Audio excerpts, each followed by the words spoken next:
नहमदुहु व नुसल्ली अला रसूलिहिल करीम अम्मा बअद फ़अऊज़ु बिल्लाहि मिनश शैतानिर रजीम बिस्मिल्लाहिर रहमानिर रहीम वमा खलक़्तुल जिन्ना वल इंसा इल्ला लियअबुदून वक़ाल अन्नबिय्यु सल्लल्लाहु तआला अलैहि वसल्लम इन्नमल अअमालु बिन्निय्यात सदक़ल्लाहुल अज़ीम व सदक़ नबिय्यु रसूलुहुन नबियुल करीम। मेरे मोहतरम बुजुर्गों, दोस्तों, अल्लाह तबारक व तआला का बेइंतहा करम हुआ, एहसान हुआ कि अल्लाह तबारक व तआला ने हम सब को अपने घर के अंदर आने की तौफीक नसीब फरमाई। और भाई, दोस्तों, बुजुर्गों, कि हम अल्लाह के घर के अंदर आए और एक जगह जमा होकर के अल्लाह का अहम फरीज़ा अदा करने के इरादे से हम आए। यहाँ पर हमारी जो गरज, जो मुस्तकिल काम, वो दुनियावी काम नहीं बल्कि दीनी एतबार से। मेरे मोहतरम बुजुर्गों, दोस्तों, इंसान दुनिया के अंदर चाहे कितने अमाल कर ले, कितने ही काम, अच्छे अच्छे काम कर ले, लेकिन अगर उसकी नीयत खालिस अल्लाह की ज़ात नहीं है, अगर नीयत के अंदर लोगों को दिखलावा, लोगों के सामने अपने अमाल को जाहिर करना अगर है, तो इंसान अपनी पूरी जिंदगी चाहे नेक अमाल करता रहे, वो बेसूद बेकाम। अल्लाह तबारक व तआला के नज़दीक वो अमाल काबिल कबूल है जिसमें किसी की शिरकत ना हो।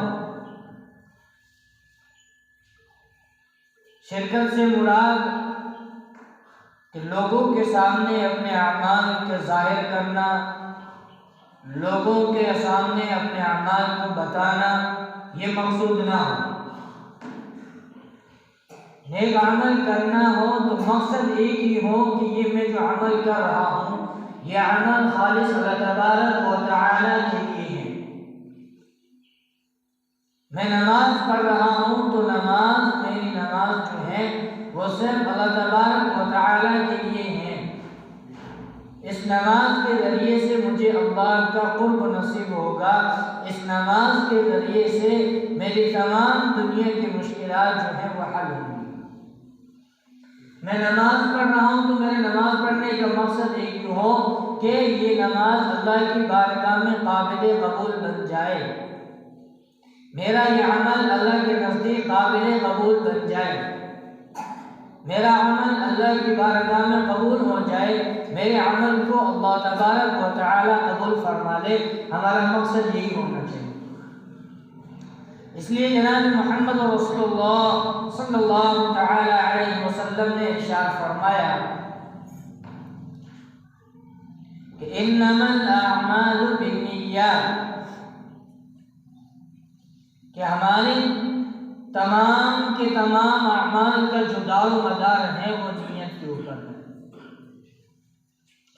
कि अगर हमारी नीयत दुरुस्त होगी, अगर हमारी नीयत के अंदर कोई खोट और कोई बड़ाई की चीज़ नहीं होगी, तो वो अमल हमारा अल्लाह के नज़दीक काबिल कबूल है। वो हमारा अमल जो है वो अल्लाह के नज़दीक कबूल होगा। वो अमल हमारे लिए आखिरत के अंदर बख्शिश का जरिया बनेगा। अगर हमारी नीयतों के अंदर लोगों को दिखलाना, दुनिया को बताना कि मैं नमाजी हूँ, मैं हाजी हूँ, मैं रोज़ेदार हूँ, तो वो अमल अल्लाह के नज़दीक काबिल कबूल नहीं है। क्योंकि अल्लाह तबारक व तआला की ज़ात तमाम शुरका की शिरकत से बेनियाज है। अल्लाह को ये अमल पसंद नहीं है कि मेरे अलावा किसी को शरीक किया जाए, कि मेरे अलावा किसी भी ज़ात को मेरे साथ शरीक किया जाए। ये अल्लाह तबारक व तआला को पसंद नहीं है। यह अमल जो है वो अल्लाह तबारक व तआला के नज़दीक काबिल कबूल भी नहीं है और अल्लाह की ज़ात को यह अमल पसंद भी नहीं है। अल्लाह तबारक व तआला कसम उस चीज़ को फरमाते हैं जिसके अंदर सिर्फ और सिर्फ अल्लाह की वहदानियत मकसूद हो, जिसके अंदर सिर्फ और सिर्फ अल्लाह की ज़ात ही मुराद हो। आज मेरे अजीज़ और दोस्तों बुजुर्गों, आज ये दुनिया की ज़िंदगी के अंदर अल्लाह तबारक व तआला ने हमें भेजा है कुछ अय्याम के लिए, कुछ दिनों के लिए मुख्तसर से ज़िंदगी दे करके भेजा है। अगर इंसान इस दुनिया के अंदर रह करके अपने अमाल को अगर ज़ाय करेगा तो आखिरत में उसका अंजाम भी बुरा होगा। क्योंकि अल्लाह के नबी अलैहिस्सलाम ने का भी इरशाद है, अल्लाह के नबी ने भी इरशाद फरमाया कि दुनिया जो है वो ईमान वाले के लिए एक इम्तिहान की जगह है, कि अगर इस दुनिया के अंदर रह करके ईमान वाला अपने इम्तिहानात में अगर पास होना चाहता है, अल्लाह के नज़दीक वो अगर कामयाब और कामराब होना चाहता है, तो शर्त ये है कि वो ईमान वाला हो, वो मुमिन हो।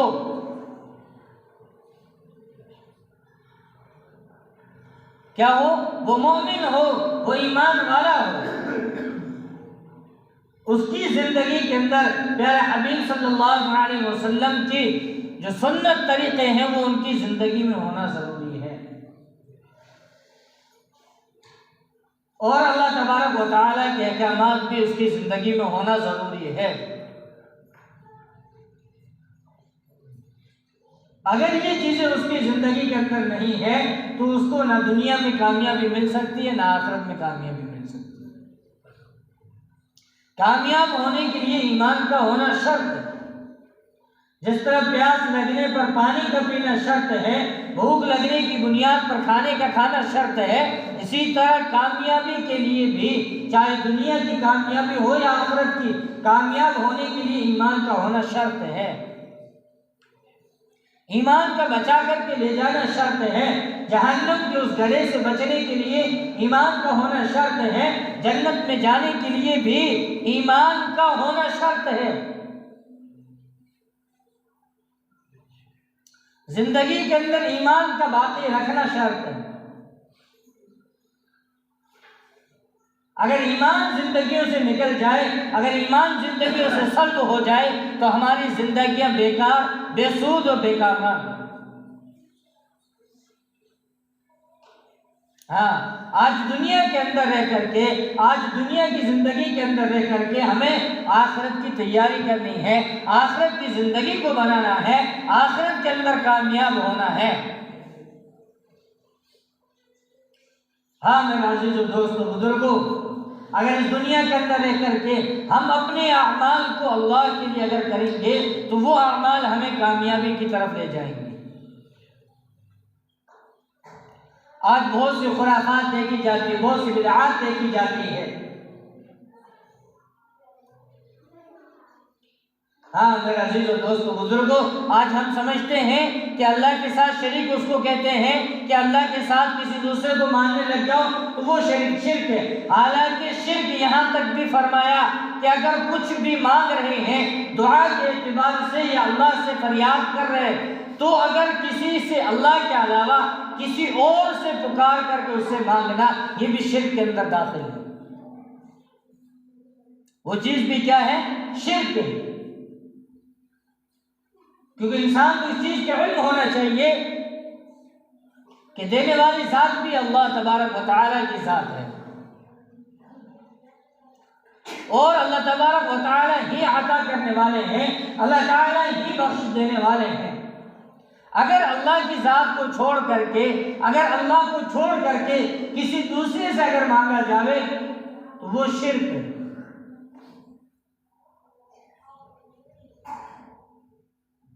हाँ मेरे अज़ीज़ और दोस्तों बुजुर्गों, अल्लाह तबारक व तआला कुरान करीम के अंदर भी फरमाते हैं कि अल्लाह ताला हर गुनाह की माफ़ी कर देते हैं, हर गुनाह को माफ़ कर देते हैं, लेकिन शिर्क की कोई माफ़ी नहीं है,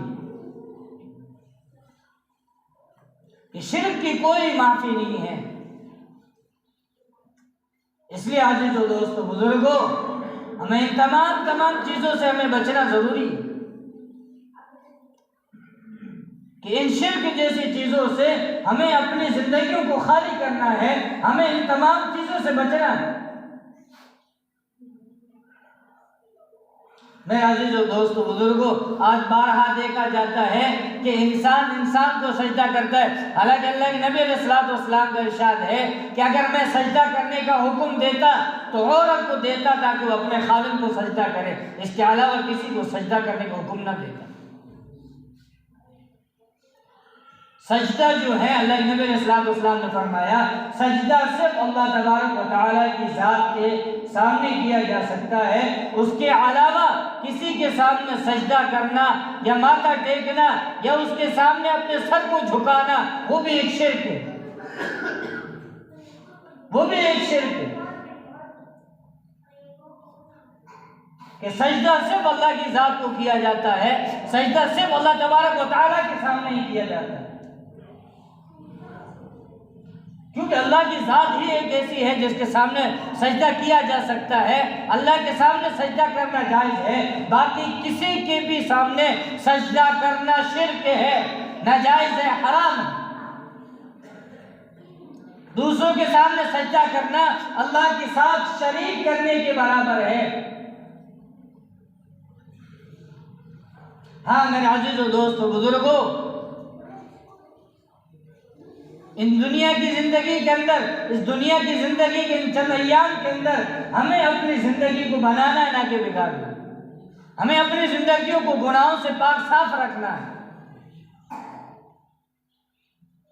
कि हमारी जो ज़िंदगी है, हमारी ये जो दुनिया की ज़िंदगी है, ये गुनाहों से अगर पाक साफ रहेगी, अगर ये ज़िंदगी गुनाहों से पाक साफ होगी तो ही हम कामयाब हो सकते हैं। आज मेरे भाई दोस्तों बुजुर्गों, आज हर तरफ बेहयाई का आलम है, हर तरफ से गुनाहों का आलम है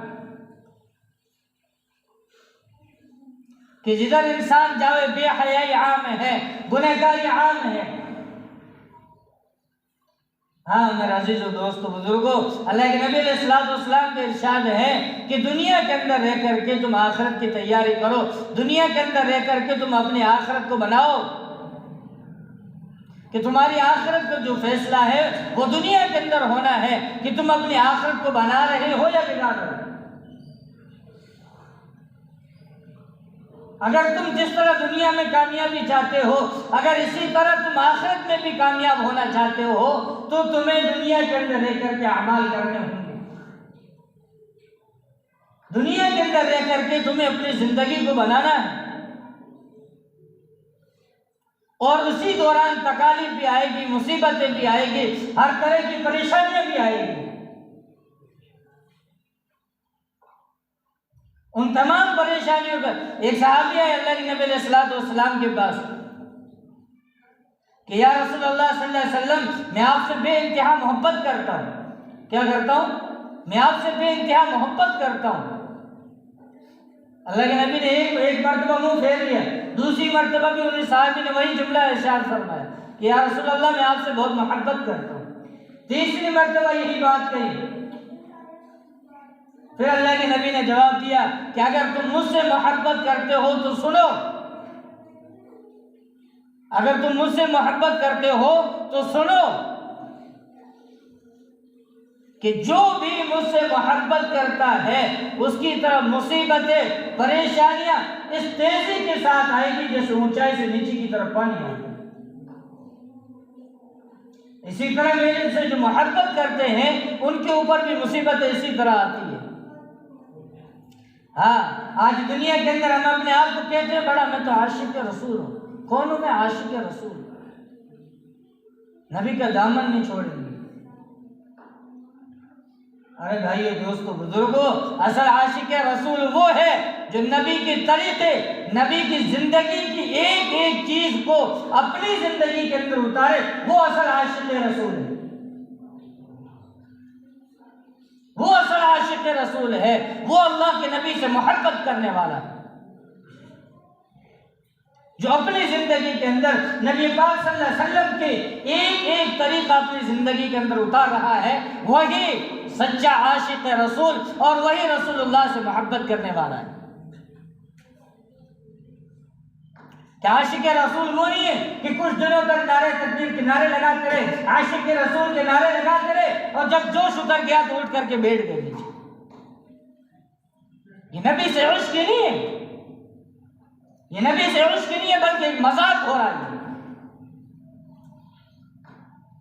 नबी से अगर इश्क करते हो तो नबी के तरीके को अपनाओ, नबी की जिंदगी को अपनाओ, नबी को अपना आइडियल बना करके जिंदगी गुजारो। वो असल नबी से इश्क है, वो असल है नबी से मोहब्बत। दाढ़ी रखना हम गवारा नहीं करते, कहते आशिक रसूल है। नबी की सुन्नत को अपनी जिंदगी में उतारना गवारा नहीं करते, कहते आशिक रसूल है। अल्लाह के नबी सल्लल्लाहु अलैहि वसल्लम ने क्या इरशाद फरमाया कि जो दाढ़ी कटवाता है वो मेरे सीने पे छुरी चलाता है। क्या करता है? बोलो कि जो दाढ़ी कटवाता है वो क्या करता है? मेरे सीने पे छुरी चलाता है। हम कितनी मर्तबा छुरी चलाते हैं? बताओ कितनी मर्तबा हम छुरियां चलाते नबी के सीने पर? लेकिन कभी सोचा, कभी इस बात का अंदाजा लगाया कि जबान से कहना आसान है, उस चीज को दिल के अंदर उतारना बड़ा मुश्किल है, उस चीज को अमली जामा पहनाना बड़ा मुश्किल है। जबान से 100 बातें कह दो, इश्क की मोहब्बत की 100 बातें कर दो, इश्क मोहब्बत के 100 नगमे गा लो, लेकिन अल्लाह की जात तो देख रही है ना। अल्लाह की जात तो देख रही है कि कौन नबी से इश्क करने वाला है, किसकी जिंदगी में असल नबी का इश्क है, किसकी जिंदगी में असल नबी की मोहब्बत है। हाँ, कि जब कल क़यामत के दिन मैदान हाशिर में जब फैसला सुनाया जाएगा तो जन्नत और जन्नत में जाने वाले लोग जन्नत की तरफ रवाना होंगे, तो जब जहन्नम की तरफ निगाह उठा करके देखेंगे तो वही साहब जहन्नम के अंदर जल रहे हैं जो दुनिया के अंदर इन्हें तरगीब दिया करता था कि नमाजें पढ़ा करो, नबी के तरीकों को उतारा करो जिंदगियों में। जब उनसे पूछा जाएगा कि आज तुम्हारा ये हशर, आज तुम यहाँ, कि तुम तो हमें दावत दिया करते थे, आज तुम इस आलम के अंदर, कि हाँ मैं आपको कहता तो जरूर था लेकिन खुद अमल नहीं करता। क्या करता था? कि तुम्हें दावत तो जरूर देता था, तुम्हें तो जरूर मैं समझाया करता था, लेकिन खुद अमली जामा नहीं पहनाया करता था। इसलिए अजीजों दोस्तों बुजुर्गों, असल जो चीज है वो है अमल करना, अमली जामा पहनाना और अमली जिंदगी के अंदर उस चीज को लाना, वो असल चीज है। कि जब तक कोई चीज अमल के अंदर नहीं आएगी उस वक्त तक उसके ऊपर चलना बहुत बड़ा मुश्किल। हाँ, अगर नबी से इश्क चाहते हो, अगर अल्लाह का कुर्ब चाहते हो तो पहले नबी के बताए हुए तरीकों को अपनाओ, अल्लाह के अहकामात को अपनाओ,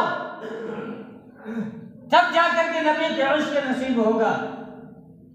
नारे लगाने से, इश्क नबी के नगमे पढ़ने से कोई आशिक का रसूल नहीं बन जाता है। असल आशिक रसूल वो होता है जो अपनी जिंदगी के अंदर नबी की एक एक तरीके को, नबी की एक एक सुन्नत को अपनी जिंदगी के अंदर जो लाए, वो असल इश्क है।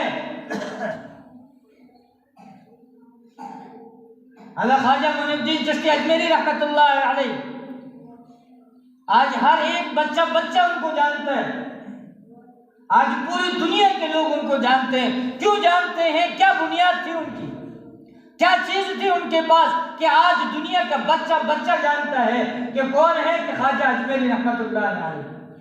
क्यों जानते हैं लोग? लोग उनके अमाल की बुनियाद पर जानते हैं, लोग उनके ईमान के ऊपर उन्हें जानते हैं। उन्होंने वो काम कर दिखाया कि दुनिया आज तक भी उनका नाम लेती है, कि उन्होंने वो काम कर दिखाया। वो थे सच्चे आशिक रसूल कि जिन्होंने नबी की एक एक तरीके को अपनी जिंदगी के अंदर उतारा, अपनी अमली जिंदगी के अंदर वो लाए, तब जाकर के लोग ईमान के अंदर दाखिल हुए हैं।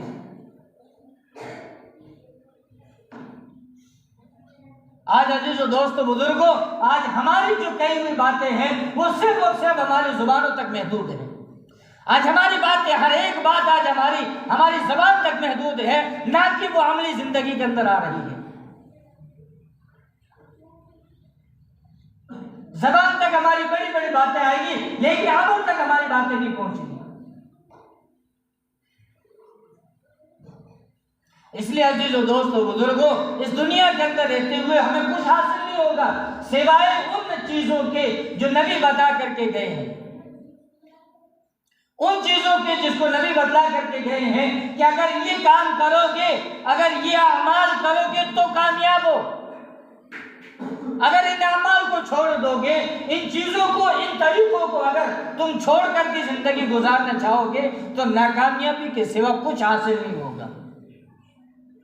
अगर वाकई हम कामयाब होना चाहते हैं, अगर वाकई हम अपने आप को अल्लाह की नजरों के अंदर कामयाब होना चाहते हैं, तो हमारे लिए शर्त है कि हम दुनिया के अंदर रह करके अल्लाह के हुक्म और नबी पाक सल्लल्लाहु अलैहि वसल्लम के तरीकों को अपनाना पड़ेगा।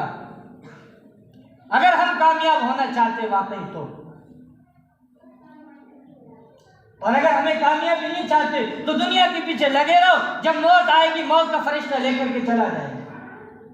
हाँ, इसलिए भाइयों दोस्तों बुजुर्गों, हम अपने आप को बाजारों का आदी बनाने के बावजूद हम अपने आप को मस्जिदों का आदी बनाएं, अल्लाह के घर में आने वाला बनाएं, अल्लाह के अहकामात अदा करने वाले बनाएं हम अपने आप को। बाजारों और चौराहों से कुछ हासिल नहीं होने वाला। अगर असल मकसद हमारा है तो वो अल्लाह का घर है। अल्लाह के घर के अंदर आकर के अल्लाह के अहकामात अदा करना, ये ईमान वाले का असल मकसद। इस मकसद को पूरा करें, नमाजों की पाबंदियां करें, नबी के तरीकों को अपनी जिंदगियों के अंदर उतारें। करेंगे ना सब इंशाअल्लाह।